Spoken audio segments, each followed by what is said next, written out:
Semester 4 part 2 लफड़ा हो गया। देखो क्या कर रहे हैं हम लोग, IFRS।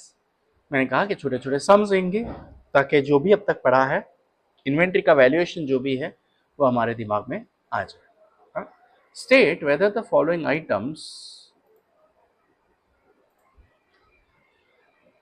आर इंक्लूडेड और excluded from cost of inventory. Okay, material purchase किया है, उसमें से ये आइटम्स इंक्लूड करनी है या एक्सक्लूड करनी है या इग्नोर करनी है, वो आप बोलना। ट्रेड डिस्काउंट क्या होता है, नॉर्मली डिडक्ट होता है, बराबर है। Cost of holding of imports, import hold करने का कॉस्ट है, माल ला रहे हो उसके लिए जो कॉस्ट पे किया, इंक्लूड करने का। Staff salary of employees in accounts department, क्या अकाउंट्स डिपार्टमेंट का उस परचेस के साथ कुछ लेन देन है, नहीं, तो exclude. Commission paid to sales agent, sales agent माल बेच रहा है, फिनिश गुड्स, रॉ मटेरियल के साथ इसका कुछ लेन देन है, नहीं है। आफ्टर सेल वारंटी कॉस्ट, क्या उसका कुछ लेन देन है, नहीं है, एक्सक्लूड, बराबर।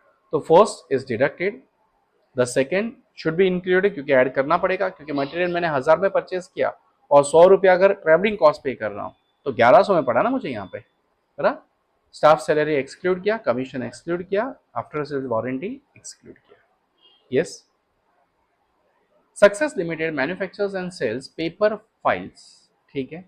The stock of files was included in the closing stock on 31st March at ₹100 each, ठीक है, no problem. Mr. Chandrasekhar conducted audit of the company.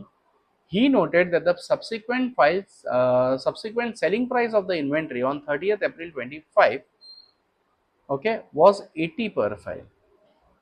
After inquiry, it was found that the flooding damaged the files. The company spent 20 rupees per file for repair. Compute the realizable value of inventory. भले 100 में आपने value की थी, लेकिन जब उसने audit किया तो उसकी वैल्यू कितनी हुई थी, 80, बराबर। फ्लड हुआ और उसमें 20 रुपये आपने खर्चा किया था, बराबर, तो 100 का ऑटोमेटिकली 80 हो गया। और 20 रुपये आपने जो खर्चा किया है वो किसके लिए था, पहले किया था, फ्लड हुआ था और उसको रिपेयर करने के लिए। तो रिपेयर होने की वजह से उसकी कंडीशन अच्छी हुई या बुरी हुई, तो 20 रुपये भी कम हो जाएगा। तो नेट रियलाइजेबल वैल्यू कितनी होनी चाहिए, आइडियली स्पीकिंग 60, बराबर। Computation of NRV particulars rupees, expected sales price कितना है 80, cost incurred to bring down to inventory to its saleable condition 20, यानी आपको कितना होगा 60, बराबर। इतने में आप बेच पाओगे, समझा? यस। उंगलियों की एक्सरसाइज और कमेंट चालू रखो ताकि मुझे पता चले आपको समझ रहा है या नहीं समझ रहा है। Thank you.